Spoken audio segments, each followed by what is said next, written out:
ఉన్న నా జీవితమును మేళ్లతో నింపితివి. ఒక కీడైన దరి చేరక నన్ను తండ్రిగా కాచావ స్తోత్రం. ఒక కీడైన దరి చేరక నన్ను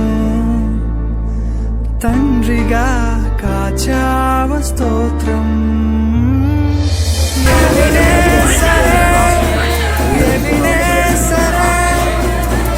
ఇంతకాలం కాచితివే ఎబినేసరే, నా తోడువై నడచితివే. స్తోత్రం స్తోత్రం స్తోత్రం,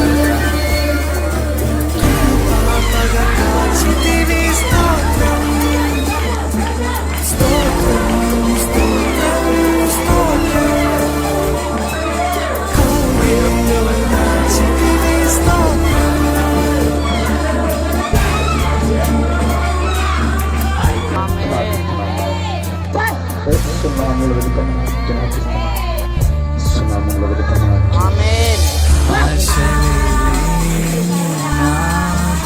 బ్రతుకు నీ కృపతో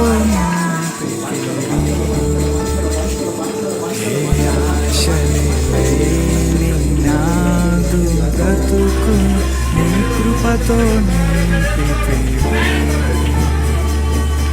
నీవు చూపిన ప్రేమను పాడగా పదములు సరిపోవు తండ్రి. నీవు చూపిన ప్రేమను పాడగా పదములు సరిపోవు తండ్రి.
అతడు యెషయా గ్రంథము 53వ అధ్యాయము 7వ వచనాన్ని ధ్యానించుకుందాం.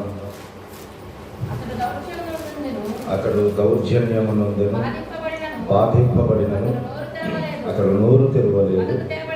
వధకు తేబడి గొర్రె పిల్లయు బొచ్చు కత్తిరించు ఆమె ఎదుట గొర్రెలు మౌనముగా ఉండినట్లు అతడు నోరు తెరవలేదు. దేవునికి స్తోత్రం. హల్లెలూయా. యేసుక్రీస్తు ప్రభువారిని బట్టి ఈ ప్రవచనం 750 సంవత్సరాల క్రితమే యెషయా ప్రవక్త ద్వారా దేవుడు మాట్లాడించారు. అతడు దౌర్జన్యమునందెను బాధింపబడిన అతడు నోరు తెరవలేదు. వధుకు తేబడిన గొర్రె పిల్లయు బొచ్చు కత్తిరించు అని ఎదుట గొర్రెయు మౌనముగా ఉన్నట్లు అతడు నోరు తెరవలేదని లేఖనం సెలవిస్తుంది. యేసుక్రీస్తు ప్రభువారు నోరెందుకు తెరవలేదు, బదులెందుకు చెప్పలేదు, మనందరికీ తెలిసిన విషయమే. బైబిల్ గ్రంథంలో ఎన్నో సంవత్సరాల నుంచి మనం చదువుతూనే ఉన్నాం, వింటూనే ఉన్నాము. ఆయన నోరు తెరిచినా బదులు చెప్పినా యావత్ ప్రపంచంలో ఉన్న ఏ ఒక్క మానవునికి కూడా రక్షణ వచ్చేది కాదు. అందరూ చీకట్లోనే ఉండిపోయేవాళ్ళం. అందరూ రెండవ మరణానికే పాత్రలోనే ఉండేవాళ్ళం. మనందరి పాపముల కొరకు, మనందరి శిక్షను భరించిన కొరకు, మనందరి శాపాన్ని తీసివేయటం కొరకు ఆయన బదులు చెప్పలేదు, నోరు తెరవలేదు. అయితే విశ్వాసులు నేర్చుకోవాల్సిన విషయాలను కొన్ని మాటలు మనం తెలుసుకుందాం. అన్ని చోట్ల మనం కూడా నోరు తెరవకూడదా అయ్యా, బదులు పలకకూడదా? దౌర్జన్యం పొందిన, మనం ఎదుటి వాళ్ళు హింసించిన, కొట్టిన, మనం కూడా అలానే ఉండాలా అంటే బైబిల్ అయితే అలానే చెబుతుంది. యేసుక్రీస్తు ప్రభువారిని వెంబడించే ఎవరైనా ఖచ్చితంగా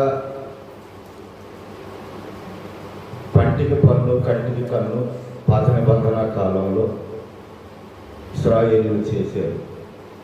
అయితే యేసుక్రీస్తు ప్రభువారు ఆయన రక్తము ద్వారా మనందరి పాపములను కడిగివేసి అందరినీ పరిశుద్ధపరిచి తన తండ్రి ప్రేమామయుడై ఉన్నాడు. ఆయన కూడా ప్రేమగా మారిపోయాడు. ఆయన కొట్టిన వారిని, తిట్టిన వారిని సైతం ఆయన చేసిన ప్రార్థన, తెరచిన నోరు ఏ మాట కొరకైతే, తండ్రి మీరేమి చేయుచున్నారో మీరు ఎరుగురు కనుక వీరిని క్షమించయ్యా అని మాట్లాడాడు. అంటే ఆయన కూడా తండ్రి యొక్క ప్రేమను కలిగి ఉన్నాడు. ఇప్పుడు ఆయన బిడ్డలమైన మనం కూడా అదే ప్రేమను కలిగి ఉండాలి. కానీ జీవం కలిగిన దేవుడు కొన్ని సందర్భాలలో మౌనంగా ఉండడం కూడా తప్పేనని చెప్తున్నాడు. ఏ విషయాలలో మౌనంగా ఉండకూడదు, ఏ విషయాలలో మనం మాట్లాడాలో కొన్ని సందర్భాలు నేను మీకు తెలియపరుస్తాను. మనం ఎక్కడ నోరు తెరవాలి, ఎక్కడ మౌనంగా ఉండాలో ఈ రెండు విషయాలు గుర్తు చేసుకొని ముందుకెళ్దాం. చూడండి ఆ మాట. ఎస్తేరు గ్రంథం 4వ అధ్యాయము 14వ వచనాన్ని చదువుకుందాం. నీవు ఈ సమయమందు ఏమీ మాట్లాడక మౌనముగా ఉన్న ఎడల యూదులకు సహాయమును విడుదలయు మరి ఒక దిక్కు నుండి వచ్చును గాని నీవును నీ తండ్రి ఇంటి వారును నశించుదురు. నీవు ఈ సమయమును బట్టియే రాజ్యమునకు వచ్చితివేమో ఆలోచించుకొనమని చెప్పాడు. దేవునికి స్తోత్రం. హల్లెలూయా. జాగ్రత్తగా ఈ మాటలు మనం ఆలకిద్దాం, అలాగే ఆలోచిద్దాం. మర్దెకై అనేటువంటి యూదులు సైన్యములకు అధిపతి యెహోవాను గొప్ప దేవుని ఆరాధకుడు, గేటు మ్యాన్గా ఉద్యోగం చేస్తున్నాడు. ఆ దేశపు ప్రధాని అయినటువంటి హామాను అనేటువంటి ఒక దేవునికి యూదులకు శత్రువు కేవలం నమస్కారం చేయలేదని, దండం పెట్టలేదని, అతను మాత్రమే చంపేస్తే వాడి పగ తీరేటట్టు లేదని, తన వారందరినీ చంపేయాలని, దేశంలో ఎక్కడెక్కడ తన వారు ఉన్నారో, ఎక్కడెక్కడ తన జాతి వారు ఉన్నారో వారందరినీ ఒకే రోజు చంపాలని, వాడికి ఉన్న అధికారాన్ని బట్టి, రాజుతో ఉన్న సన్నిహిత్యాన్ని బట్టి ఆయనకు లేనిపోనివన్నీ చెప్పి, అయ్యా మన దేశంలో ఒక జాతి ఉంది, ఆ జాతి వల్ల మనకి ఏమో ఉపయోగం లేదయ్యా, నీకు సంతోషం లేదు, సమాధానం లేదు, వాళ్ళు వాళ్ళ దేవుడికి తప్ప రాజు అయిన మీకు కూడా నమస్కారం చేయరు, వాళ్ళ పద్ధతులు వేరు, వాళ్ళ విధులు వేరు, వాళ్ళ ఆచారాలు వేరు, మనం ఏమి చెప్పినా ఏం చేసినా వాళ్ళు ప్రత్యేకంగా పూర్తిగా విరోధంగా ఉంటారయ్యా అనేది లేనిపోయినవి అని చెప్పి, ఆ దేశంలో ఉన్న, అలాగే చదిరిపోయి ఉన్న, ప్రపంచంలో ఎక్కడెక్కడో ఉన్న యూదులందరినీ ఒకే రోజు చంపేయడానికి రాజు ఆజ్ఞ పొందాడు. కొంత ధనాన్ని కొలిసి కూడా ఆ పనిని బట్టి రాజు ఇచ్చాడు. ఆ విషయాన్ని మర్దుకాయికి తెలియపరిచారు. మర్దుకాయి అనేటువంటి గేటు మ్యాన్కి తెలియపరిచారు. అప్పుడు ఆయన ఏం చేశాడంటే గోలిపట్ట కట్టుకొని వీధుల్లోకి వచ్చి ఎలుగెత్తి ఏడ్చాడంట. దేవునికి స్తోత్రం, హల్లెలూయా. ఎలుగెత్తి ఏడ్చాడు. అలాగే దేవాది దేవునికి అర్థనాదాలను వినిపించాడు. అయితే తాను పెంచుకున్నటువంటి తన కుమార్తె ఆ దేశానికి రాణి అయి ఉంది కాబట్టి ఆమె కబురు పంపించాడు. అమ్మా, ఇగో యూదులకు ఇలాంటి అపాయం వచ్చింది, ఇలాంటి కష్టకాలం వచ్చింది, మరి నువ్వు రాజుతో మాట్లాడతావో ఏం చేస్తావో, ఈ యొక్క ఆజ్ఞ మారిపోవాలి, యూదులందరికీ రక్షణ రావాలి, ఎలాగోలాగా చెయ్యమ్మా అంటే ఆమె ఉన్న విషయాన్ని చెప్పింది. ఏమని చెప్పిందంటే రాజు సెలవు లేక ఎవరో ఆయన ఎదుటికి వెళ్ళి నుంచోకూడదు, ఒకవేళ నుంచుంటే మరణదండన విధిస్తారు, అది మీకు తెలిసిందే కదా, ఇప్పటికీ నేను నెల రోజుల నుంచి రాజు సముఖానికి వెళ్ళలేదు అని చెప్పి ఆయనకు వస్త్రాలను ఇచ్చి పంపించింది. ఆ గోని పట్ట అవి తీసేసి మంచి వస్త్రాలు వేసుకోమని. అప్పుడు తన కుమార్తెతో పెంచుకున్నటువంటి కుమార్తెతో మాట్లాడుతున్నటువంటి మాట ఏంటంటే, ఈ సమయమందు నువ్వు ఏమి మాట్లాడక మౌనముగానున్న ఎడల యూదులకు సహాయమును విడుదలయు మరి ఒక దిక్కు నుండి వచ్చును కానీ నీవును నీ తండ్రి ఇంటి వారిను నశించరు. నీవు ఈ సమయమును బట్టియే రాజ్యమునకు వచ్చితివేమో ఆలోచించుకోవమని చెప్పాడు. దేవునికి స్తోత్రం. ఇక రెండు విషయాలను మనం గమనించినట్లయితే, జీవం కలిగిన దేవుని బిడ్డలైన వారికి విడుదల కలుగు చేయటానికి, ఒక దారి సరళము చేయటానికి, వారి కష్టాల్లో, వారి శ్రమంలో, వారి ఇరుకుల్లో, వారి ఇబ్బందుల్లో దేవుడంట వాటి నుంచి తప్పించుకోవడానికి ఒక మార్గం కలుగు చేస్తాడంట. ఆ మార్గము కొంతమందికి కళ్ళకి కనిపించింది, కొంతమందికి కనిపించదు. ఈ మర్దుకాయికి ఎస్తేర్ అనేటువంటి ఒక మార్గం కనపడింది. ఆ మార్గంలో ఆయన కబురు పంపించాడు, జాగ్రత్త, ఈ సమయం అందు నువ్వు మౌనంగా ఉండొద్దు, ఈ సమయం వచ్చిందనే కావాలి, నేను దేవుడు ముందుగా అక్కడ ఏర్పాటు చేశాడు అని చెప్తున్నాడు. ఇప్పుడు మన కష్టాల్లో కూడా, మన శ్రమల్లో కూడా, మన అవమానాల్లో కూడా దేవుడు ఏదో ఒక దిక్కు నుంచి ఎక్కడో ఒక చోట ఒక వ్యక్తిలో ఒక పరిస్థితిని మనకి అక్కడ పెడతాడు. ఎందుకంటే నీకు వచ్చే కష్టం దేవునికి ముందే తెలుసు, నీకు వచ్చే శ్రమ దేవునికి ముందే తెలుసు, నీకు వచ్చే అవమానం దేవునికి ముందే తెలుసు, నీకు వచ్చే పేదరికం దేవునికి ముందే తెలుసు, నీకు వచ్చేటువంటి వ్యాధి దేవునికి ముందే తెలుసు. ఆయనకి తెలియకోకుండా ఏమీ లేదు. అయితే వాటన్నిటి నుంచి తప్పించుకోవడానికి దేవుడు నీకు ఒక మార్గం పెడతాడు. ఆ మార్గాన్ని మనం కనుగొనాలి, ఆ మార్గాన్ని మనం దేవుని అడుకోవాలి. హాగరు తన కుమారుడు చనిపోతాడని దూరంగా పడేసి ఎలుగెత్తి ఏడుస్తుంది. దాహం నీరు కనపడతల్లా దాహం అయిపోతాడు. అప్పుడు దేవుడు ఏం చేశాడు, ఆమె కన్నులు తెరవగానే నీటి ఓట అక్కడ కనపడింది. అప్పుడు దాకా ఆమెకు నీటి ఓట కనపడదు. అలాగే ఒకానొక సమయంలో ఎలీషా గారిని తీసుకువెళ్ళడానికి సైన్యం వచ్చినప్పుడు శిష్యుడు పెద్దల కాడే లేచి వచ్చి చూసినప్పుడు ఆ కొండ మీద ఉన్నటువంటి ఆ సైన్యాన్ని చూసి పెద్ద పెద్దగా కేకలేసుకుంటూ, దైవజనుడా దైవజనుడా, ఇంకేమన్నా మన పని అయిపోయింది, ఇదిగో వచ్చేసారు రాజు యొక్క సైనికులు, మనం లాక్కెళ్ళిపోతారు, మనం చంపేస్తారయ్యా అని కంగారు పడి భయపడి మాట్లాడుతున్నప్పుడు ఎలీషా అప్పుడు ఒక చిన్న ప్రార్థన చేస్తాడు. ఏమనంటే, ప్రభువా వీడి కన్నులు తెరువయ్యా అని చెప్పేసి మాట్లాడతాడు. అప్పటికి చెప్తాడు, అరే చూడా, వారి పక్షమున ఉన్న వారి కంటే మన పక్షమున ఉన్నవారు అధికులు అని చెప్తాడు. దేవునికి స్తోత్రం, హల్లెలూయా. ఎవరి పక్షమున? శత్రువుల పక్షమున ఉన్నవారి కంటే వాడు రాసమని, వాడు సైన్యంలో యుద్ధాయుధాలు ఉన్ననే, వాడికి గుర్రాలు ఉన్నాయి, రథాలు ఉన్నాయి, యుద్ధ వీరులు ఉన్నాయి, వారి పక్షమున ఉన్నవారి కంటే మన పక్షమున ఉన్నవారు అధికులు. దేవునికి స్తోత్రం. హల్లెలూయా. అప్పుడు ఆడు కన్నులు తెరవబడగానే ఆ సైన్యము చుట్టే కాదు, అసలు అక్కడ ఉన్న కొండ చుట్టూ అగ్ని రథాలతో సైన్యము నిలబడి ఉన్నదంట. దేవునికి స్తోత్రం. హల్లెలూయా. హల్లెలూయా. దేవుని వలన మనకు కూడా ఈ మధుకై లాగా కష్టం వచ్చినప్పుడు, శ్రమ వచ్చినప్పుడు కలవరపాటు ఉండిద్ది, దుఃఖం ఉండిద్ది, బాధ ఉండిద్ది, ఎవరికి చెప్పుకోలేనటువంటి వేదన, ఏం చెయ్యాలా అన్నటువంటి ఆగ్రహం, కోపం ఉండిద్ది. కానీ నీ కోపము, నీ ఆగ్రహము అవేమీ కూడా లేకుండానే నీ దేవుడు నీ పక్షాన నీకు తోడై ఉంటాడు, నాకు తోడై ఉంటాడు.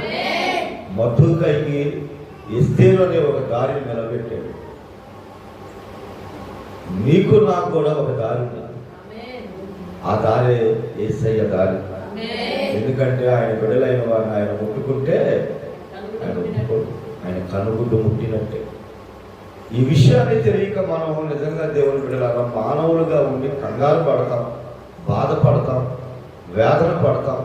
కానీ ఇక్కడ ఒక్క మాట నేను మీరు ఆలోచన చేస్తే, ఈ ఎస్తేరుని మర్దుకై ఏమంటున్నాడు? మౌనంగా ఉండొద్దు. చాలా మంది మాట పట్టుకొని అంతలా మర్దుకయ్యే ప్రార్థనా పరుడే మౌనంగా ఉండొద్దు అన్నాడుగా అన్నాడు. మౌనంగా ఉండొద్దంటే ఆయనే మౌనంగా ఉండకోకుండా ఎవరైతే ఆయన మీద కక్ష కట్టారు, ఎవరైతే ఆయనకు శిక్ష వేశాడు, ఎవరైతే ఆయన జనులు లేకుండా చేయాలని చూశాడు, ఆ హామాను దగ్గరికి వెళ్ళి వాడిని తగాదాడాలి, ఆ హామాను లేకుండా చేయాలని ప్రయత్నం చేయాలిగా. అవునాగా? కానీ అక్కడ అరిశాడా? అక్కడ నోరు తెరిచాడా? లేదు. దేవుని బిడ్డలారా, మనకులాగా మధుకయ్యి మన శత్రువులు ఎవరో, మన కష్టం ఎక్కడో అక్కడ వెళ్ళి పోట్లాడాల. ఆయన పోట్లాడింది ఎక్కడంటే దేవుడు ఏర్పాటు చేసినటువంటి స్థలం ఉందే, మార్గం ఉందే, ఎస్తేరు అనే మార్గం. ఆ మార్గంతో మాట్లాడాడు. ఆ మార్గం మౌనంగా ఉంటే జాగ్రత్త, మాకు ఏదో ఒక దిక్కు నుంచి సహాయము చేయగలిగిన సమర్థుడు మా దేవుడు. దేవునికి స్తోత్రం. దేవుని బిడ్డలారా, మీరు అనుకున్న దారిలో పని కాలేదా? దేవునికి స్తోత్రం. ఒక దారి కాదు, 100 దారులు నీకున్నాయి. ఏదో ఒక దిక్కు నుంచి మనకి సహాయం చేస్తాడని. అయితే ఇక్కడ జరగాల్సినటువంటి విషయం మనం గమనించాల్సింది ఏంటంటే, మన కష్టకాలంలో, మన శ్రమ దినాల, మన వేదన పడుతున్నటువంటి పరిస్థితుల్లో, మన అప్పుల్లో, మన వ్యాధుల్లో ఎస్తేరు లాంటి నిర్ణయం తీసుకోవాలి. ఏంటి ఎస్తేరు గారి నిర్ణయం? అయ్యా, రాజు దగ్గరికి పిలవంది ఎవరైనా వెళ్ళడానికి లేదయ్యా, ఒకవేళ అలా వెళ్తే చచ్చిపోతామయ్యా. సరే, నా ప్రజల కొరకు, నీ మాట కొరకు నేను వెళ్తా.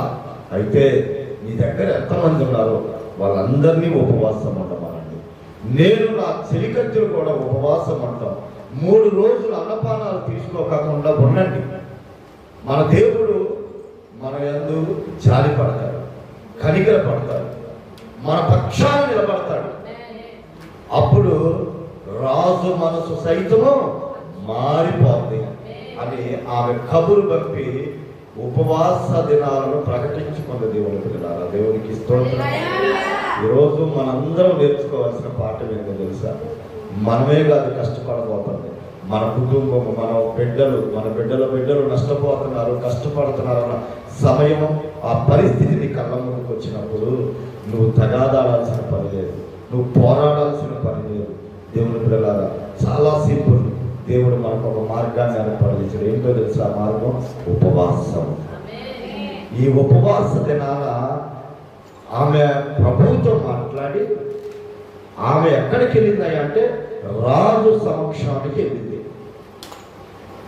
ఉపవాస ప్రార్థన వలన దేవుడు ఆమె పక్షాన నిలబడడం వల్ల, దేవుడు ఆమెలో ఉండడం వల్ల ఆమెను చూడగా రాజు కంట ఇష్టం పుట్టిందంట, దయ పుట్టిందంట. దేవునికి స్తోత్రం. దేవునికి స్తోత్రం. అర్థం చేసుకోండి. ఈరోజు దేవుని వాక్యాన్ని దేవుని పిల్లలు, ఆమె ఉపవాసము రాజు మనస్సును మార్చింది. ఆమె ఉపవాసము ప్రారంభములోనే విజయాన్ని తీసుకొచ్చింది. రాజు పిలుపులిందే వెళ్ళకూడని స్థలానికి వెళ్ళింది. రాజు ఎదురు నిలబడితే చనిపోవాల్సిన ఆమె బ్రతికింది. బ్రతకడం కాదు, ఆమె మాట వినడానికి దేవుడు రాజుకు మనసు కలిగించాడు. అక్కడ కొన్ని పరిస్థితులను తారుమారు చేసేసాడు దేవుడు. ఎస్తేరు కూడా తెలియనటువంటి పరిస్థితి అది.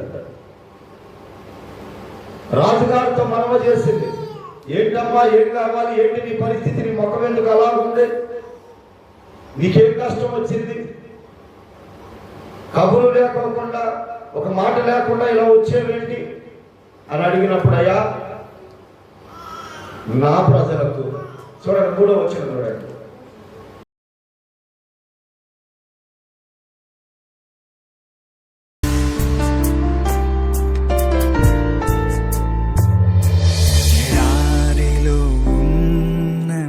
జీవితమును మేలతో నింపితివి.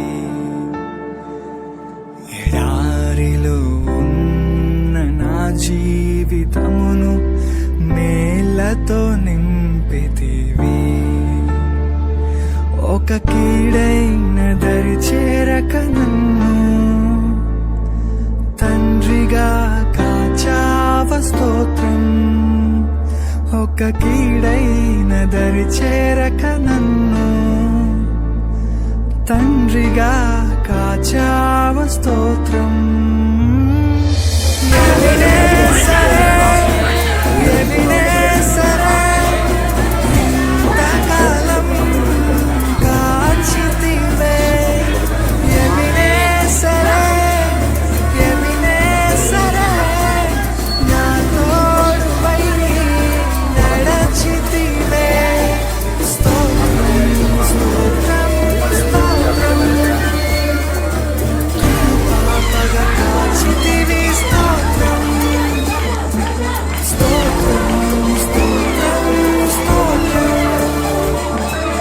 కౌగిలిలో దాచితివి. స్తోత్రం.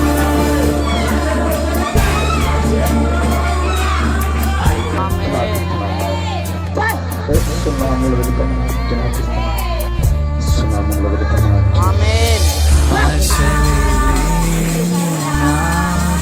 బ్రతుకును నీ కృపతో నింపితివి.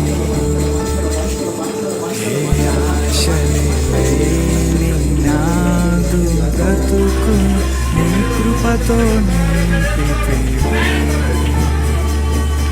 నీవు చూపిన ప్రేమను పాడగా పదములు సరిపోవు తండ్రి.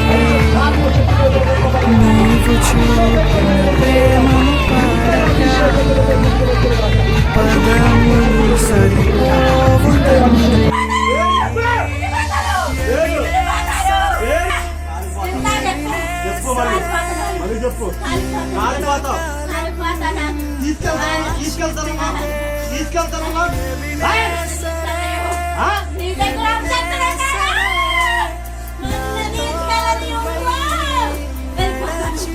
వెళ్ళిపోతాను ఇప్పుడు.